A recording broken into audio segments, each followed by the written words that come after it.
Receiving the World Peace Award here in Stockholm is a great honor.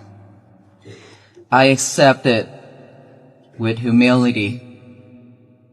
Respected Mahasangha, respected faith leaders, professors, scholars, government officials, and everyone here. Today, I stand before you with deep gratitude. Receiving the World Peace Award here in Stockholm is a great honor.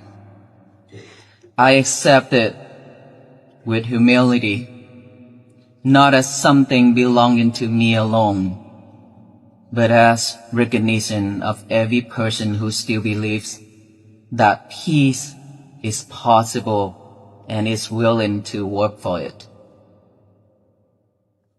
On October 29, 2025, at the gate of the Hungdao Vipassana Bhavana Center in Fort Worth, Texas, USA, before me was a road that would take us across the United States. Beside me were Theravada monks from United States, Thailand, Laos, Myanmar, Vietnam. We carried our ropes, our bows, and a simple message: peace must begin within each of us. For 112 days, we walked approximately 2,300 miles or 3,700 kilometers. We passed through 10 states before arriving to Washington, D.C. We walked through small towns, crowded cities, rain, cold winds, and many difficult days. But the true meaning of the walk for peace was not found in the number of miles we traveled. It was found in the people waiting beside the road. We met children holding handmade signs. We met veterans, police officers, firefighters, nurses, teachers, immigrants, public officials, and families who had driven for hours just to stand with us for a few moments. Some offered flowers, some offered food and water, many offered their tears. They did not cry because they were weak. They cried because something within them had been waiting to hear that peace was still possible. I did not have a gift. And of course, when people come to us with questions like, "Can you help me find peace?" I wish I had something like that to give. But of course, I did not have a gift that I could place into their hands.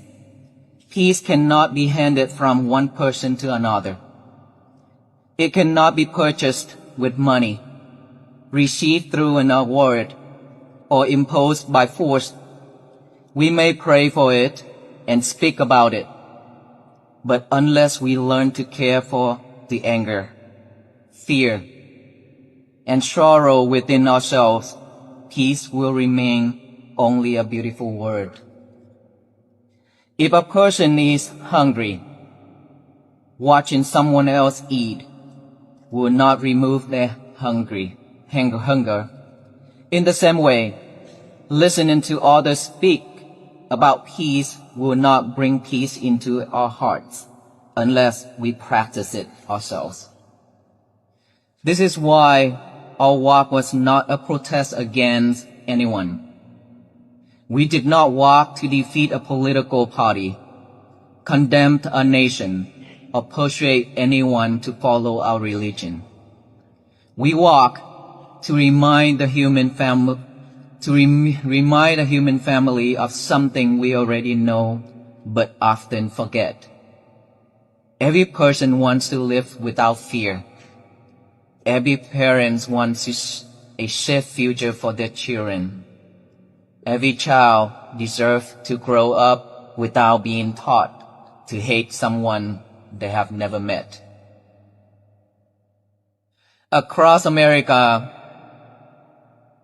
I met with so many people behind different faces, languages, religions, and political beliefs. I saw the same human heart. That heart can be wounded, but it can also be healed. It can hold anger, but it can learn forgiveness. It can become divided by fear, but it can return to compassion.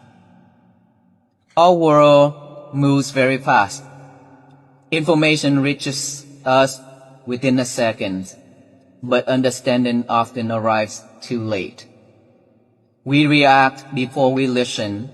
We judge before we know the whole story. We speak while anger is still burning, and our words travel farther than we ever intended. A war begins long before the first weapon is fired. It begins when fear is allowed to grow without understanding. It begins when we stop seeing the humanity of those who are different from us. It begins when another person becomes only a label, an enemy, or an obstacle. The same pattern can begin in our homes and communities. Every harsh word adds something to the world. Every act a patient adds something to. Peace is not only the work of presidents, diplomats, religious leaders, or international organizations. It is also decided at the dinner table, in the classroom, at the workplace, and in the moment when we choose whether to answer anger with more anger. Peace does not require everyone to think alike. It asks us to remember that disagreement does not remove another person's human worth. It is easy to speak about peace among people who already agree with us. The true work begins when we meet someone whose beliefs are very different from our own. Can we listen without preparing an attack? Can we disagree without humiliation? Can we protect our convictions without treating another person as an enemy? Those of us who speak about peace also must examine ourselves. We cannot call for harmony in public while creating division in private. We cannot ask nations to forgive while refusing to forgive within our own families and communities. We cannot expect society to become kinder if our own words continue to carry anger and contempt. Peace begins within us, but it cannot remain there. Inner peace must become compassionate action. It must feed the hungry, comfort the grieving, protect children, care for animals, welcome the stranger, and stand beside those who feel forgotten. A peaceful heart does not withdraw from the suffering of the world. It enters that suffering without adding more hatred to it. Today, the same message has brought us to Sweden. Stockholm is known around the world as a place where great achievements are honored and serious conversations about humanity's future are held. Yet peace cannot live only in ceremonies, conference rooms, or official declarations. It must enter our daily lives. It must guide how we speak, how we lead, how we treat other people when no one is watching. I received this award on behalf of the monks who walk beside me, the volunteers who serve quietly, the officers who protect us, and the people of many faiths who pray in their own ways along the road. I also receive it for every person who came to us carrying a private sorrow and hoping that peace was still within reach. This award does not mark the end of our work. It gives us a greater responsibility. Recognition gives us a voice further reach. But what matters is how that voice is used. I will continue to use mine for nonviolence, compassion, understanding, and dignity of every human life. And today, I ask each person here to make one quiet commitment. Do not wait for someone else to begin. Choose one place in your life where peace has been missing and take one honest step towards it.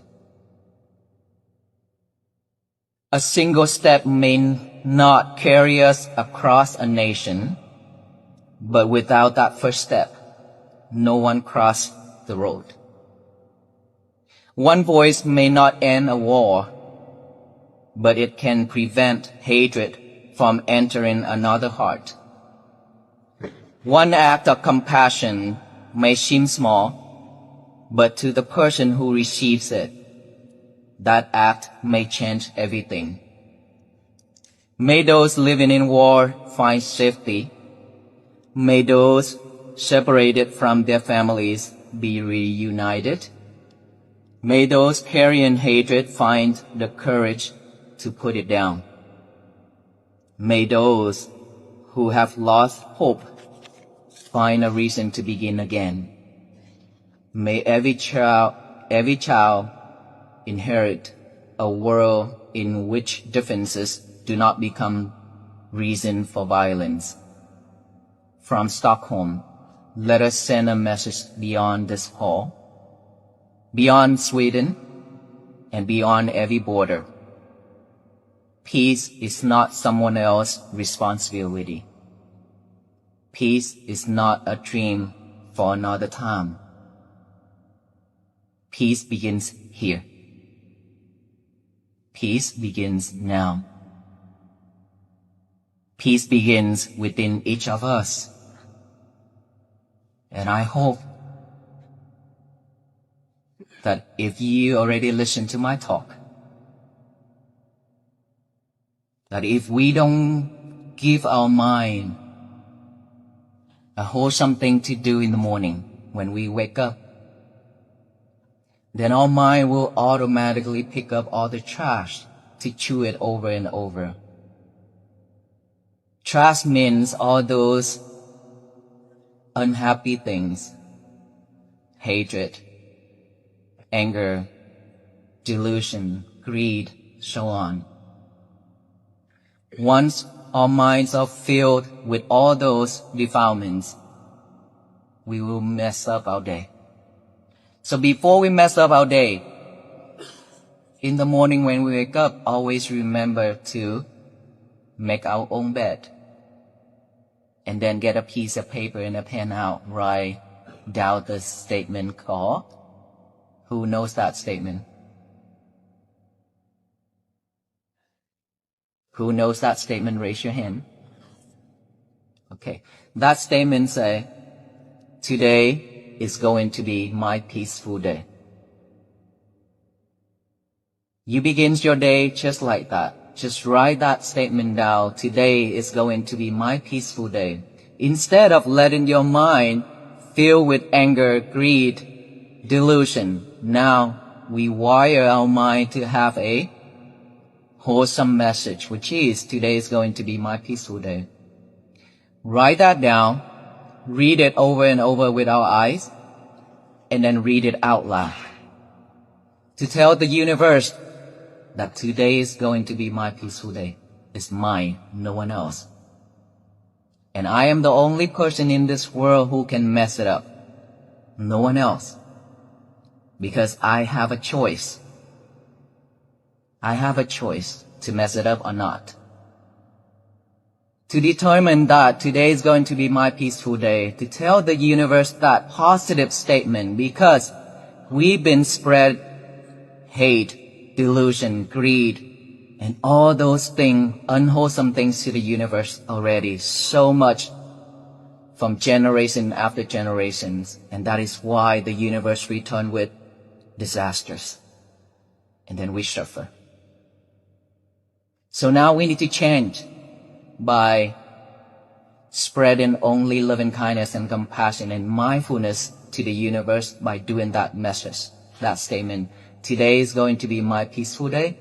And then throughout our day, just live peacefully, mindfully, one task at a time. Because we've been multitasking ourselves.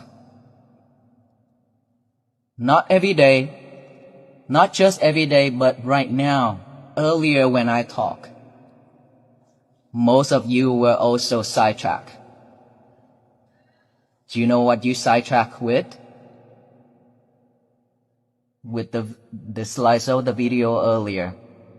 So when your eyes catch that, your ear cannot listen to me, cannot hear what I say.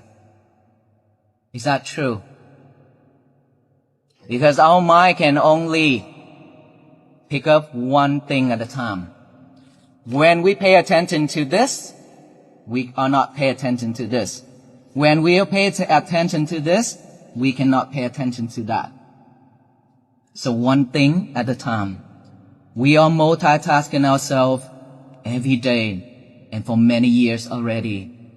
That is why we suffer. That is why we are not mindful enough to live a peaceful day. So now is our chance to work on it, to build peace upon ourselves. May you all be well, be happy, and be peaceful. Thank you so much.